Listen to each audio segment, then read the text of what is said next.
তোমার নাম কি? মোহাম্মদ তাজিম খান। বাড়ি কই তোমার? বালিয়াডাঙ্গা 3 নম্বর। তো তুমি এইখানে কিভাবে আসছো? আমরা আগে মাদ্রাসা থেকে সিএনবি বাজার সবসময় খতম পড়া হুজুর বলে, হুজুর কাছে আমরা খতম পড়ে চলে আসি সিএনবি বাজার। বলেছে যে কি বলেছে? নিজে হুজুর কাছে বলেছে হ্যাঁ যে সিএনবি বাজারে খতম পড়তে হবে, আমার বাড়ি সিএনবি বাজার। হ্যাঁ। তারপরে ওই জায়গা থেকে আমরা যখন সিএনবি বাজার আসছি 7 জন নিয়ে আসছি ছাত্র। তারপরে আমাদের দুজনে বলেছে তোমরা আমার সাথে যাবা, তোমরা বলেরহাট যাবা।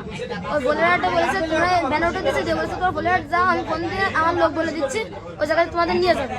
আর আমাদেরকে এই জায়গায় কাটাখালি নিয়ে আসে, বলেছে কাটাখালি আমার বাড়ি, কাটাখালি তোমরা পড়বা। তারপরে কাটাখালি আসতে বলতেছে যে নোয়াপাড়া জায়গা তো মোটে, নোয়াপাড়া আমার বন্ধুর বাড়ি। তারপরে সেই সময় আমি বলেছিলাম হিসাব চাপেছি, মিথ্যা কথা বলেছি বলে এই জায়গাতে আমার এক ছাত্র ভাইয়ের আব্বুর পোল্ট্রির দোকান আছে, ওই আব্দুল আজিজ নাম, তার কাছে গেছি। তার আর পানি তার বাইরে পাইছি, তার দিয়ে আমার আব্বুরে ফোন দিছি। ফোন দেওয়ার পরে ওই জায়গা থেকে আমার আব্বু লোকজন ফোন দিচ্ছে। তারপরে এই যে কাকুরা আইসে, কিছু কাকুরা আইসে আসে, তারপরে আব্বু বলেছে যে পিছনে আমরা তোমার পিছনে আছি, তোমরা পিছ যাও, দেখো উনারে পাবো কিনা। আচ্ছা, ইনি যে হুজুরের কাছ থেকে তোমাদেরকে নিয়ে আসছে, সে হুজুর কি ইনাদেরকে চেনে? না, সে হুজুর আমাদের আলোকে সিএনবি বাজারে ওয়াসিনা মানুষের কাছে আমরা খতম পড়েছি। আমরা যাই খতম করে চলে আসি, যে বেলা যাই তার পরের বেলা খাওয়া দাওয়া করে চলে আসি। ইনি হুজুর আসে মানে ইনি ওরকম, এই জন্য আর কিনার সাথে খতম পড়তে আসছে, কিন্তু ওই জায়গাতে আলাদা করে ফেলেছে। তোমাদের হুজুর কি মাঝে মধ্যে এরকম অপরিচিত লোকের সঙ্গে পাঠায়? মাঝে মধ্যেই পাঠায়? মানে যে কেউ যদি হুজুরে ফোন দিয়ে বলে যে আমার ছাত্র লাগবে, তাহলে তোমাদের পাঠায় দেয়, ওই লোক তোমাদের রাস্তা থেকে রিসিভ করে। আচ্ছা, তোমাদের আর যে দুইজন ছিল তারা কোথায়, কি অবস্থান আছে একটু বলো তো, কোথায় তারা? তাদেরকে ওই জায়গাতে বলেরহাট পাঠাইছে, বলেছে যে আমাদের লোক আছে, আমি ফোন দিয়ে বলে দিচ্ছি। সে কি ওইখানে নামাইতে চলে আসছে নাকি ওইখানে যে আমাদের এই জায়গা থেকে সিএনবি বাজার থেকে একটা ব্যানার লাগিয়েছে? ব্যানার লাগিয়েছে, মানে সেই ব্যানারের কাছে উনি লোক পাঠাই দিচ্ছে।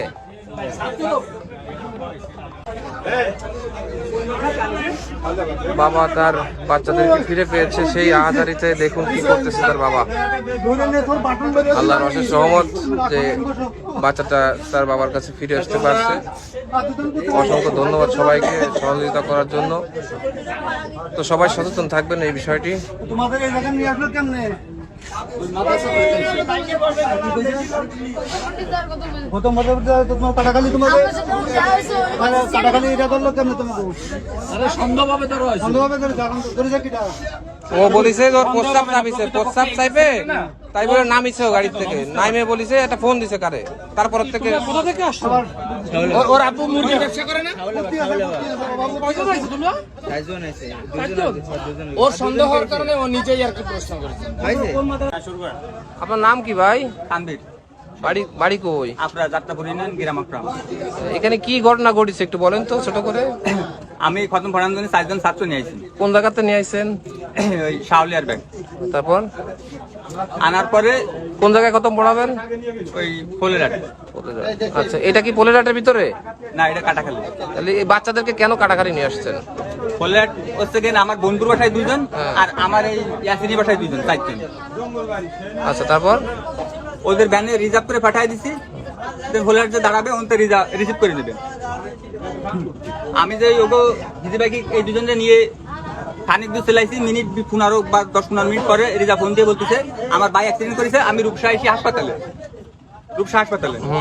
তখন আমার মাথা নষ্ট হয়ে গেছে। আস্তে আস্তে আইসি, যে নামিছি, নামে বাড়ার দিকে গেছি, আনতে ওরা 2 জন নেই, এই 2 জন খোঁজ করে পাচ্ছি না, চেষ্টা করে নামনে চলে গেছে। সারা রাত খোঁজ করে পাইনি, আমার মাথা নষ্ট হয়ে গেছে। ওদের একটা ফসমের ক্ষতি হলে আমার কৈফিয়ত দেওয়া লাগবে। ঠিক আছে, হুজুরও ফোন দিতে গেছি এর মধ্যে প্রায় 20-আধা ঘন্টা। আচ্ছা, আপনি কার কাছ থেকে নিয়ে আসছেন বাচ্চাগুলা? এই হুজুরের কাছ থেকে বললেন। আচ্ছা, আপনার কাছ থেকে নিয়ে আসছে। আপনি কোনাকে চিনেন, মানে কোন অ্যাঙ্গেল থেকে চিনেন? তারপর বলেন। এদেরকে যখন ও বলেছে যে আমার বাইক অ্যাক্সিডেন্ট করেছে, আমি তো আসতে পারতেছি না, আমি বলছি আমি তো ভ্যানে ফেটা দিচ্ছি রিজার্ভ করে, এখন তাহলে কি হবে উপায়টা? এখন তাহলে উপায়টা কি হবে? ও তো ভ্যানে চলে গেছে।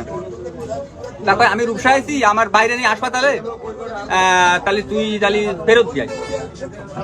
তাই বললি আমি এখানে নাইমে মানে আর কি আমি একটা কি করবো, ওদেরকে আইনে ফেরত দিয়ে আসবো, আর আমার 4 জন আমি এই বাসায় 4 জনদের দিয়ে খতম পড়াবো।